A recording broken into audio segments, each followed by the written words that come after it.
Hi and welcome to Inside Line. This week we're talking speed limits and the Sydney Motor Show.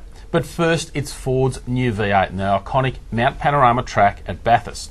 Now Richard, while Ford had a pretty disastrous day at Bathurst, the Falcon GT is a slightly more convincing effort. It is. I mean, it was a pretty lame effort on the weekend. I mean, if you get beaten that badly in a two-horse race, you could ask the question, whether you should be there. But on the other hand, the GT, the new GT, is an awesome beast. 335 kilowatts. It's not much more than the old model, but the difference in drivability is just night and day. Well, it's not much more than the HSV GTS too, but it's got all that torque because of the supercharged engine, a 5-litre V8, and a pile of it, 4,000 to 5,000 revs. A hill won't even stop it.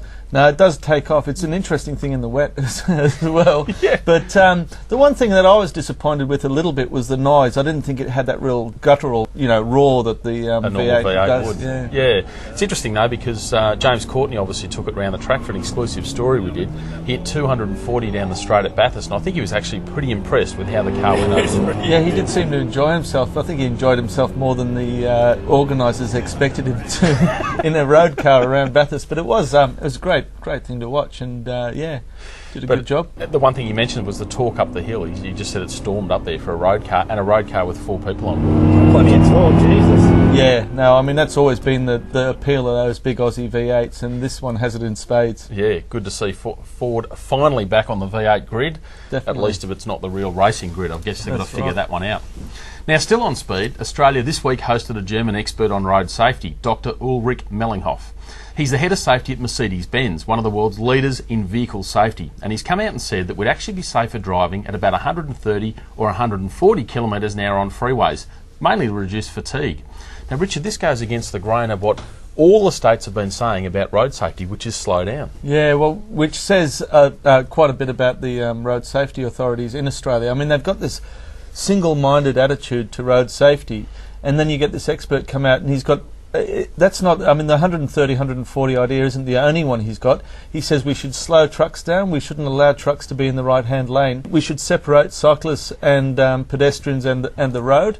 All these sensible things, but the one thing that everyone focuses on is the speed. Well, the thing is, that the vehicle compatibility is such a massive issue, and trucks and cars don't mix, and trucks and bikes certainly don't mix. But a lot of his suggestions obviously involve money, investing in better freeway networks, better infrastructure, better training, that sort of stuff. That's right, and I mean, I've just been up to the Gold Coast, and the road between Coffs Harbour and Ballina is just a national disgrace, and yet that's not brought into calculations when we're talking about road safety. Why not? It's decades after they said they'd fix it. But yeah, exactly. There's a lot of work to be done on that. Now, finally this week, Australia is again gearing up for a major motor show. The so-called Australian International Motor Show is the first major show here in a year and a half. For the record, it's in Sydney.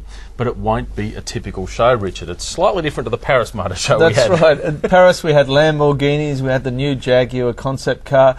In Australia, we've got utes, which is appropriate for Australia. But I worry that they're not going to draw the crowds that a supercar would. Yeah, I mean, they're utes with big stories in terms of Australian know-how, Australian design, all that sort of stuff. But as you say, utes aren't sexy cars. Yes, they're getting more popular. They're hugely popular in Australia and in some ways seen as the great alternative to a family car and a work vehicle all rolled into one. But they are draft horses, not thoroughbreds. And, you don't go to the Melbourne Cup to see a bloody Clydesdale, do you? Yeah.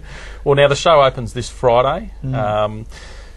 I'm not sure how many surprises are going to be there. We seem to know most of what's going to be there, which is a bit of an issue because to me, motor shows, that's what they should be about, something to really shock you and drag you in there. Yeah, that's right. I mean, it seems as if the car makers these days can't keep a secret. They tend to want to get the jump on everybody. I guess the problem is when you get to a motor show, you've got 40 brands all vying for attention, and what they've thought to themselves is, well, if we go early, we get it all to ourselves, the publicity. So, but yeah, from a showgoer's point of view, you want to see the silk come off something that you haven't seen before, and I don't think that's going to happen much. No, that's right. I mean, the one that sticks in my mind is the Holden Commodore Coupe that went on to become the Holden Monaro. That was 1998. Well, that's it for Inside Line this week. We'll see you again next time. But in the meantime, stay up to date with all things motoring here at Drive.com.au.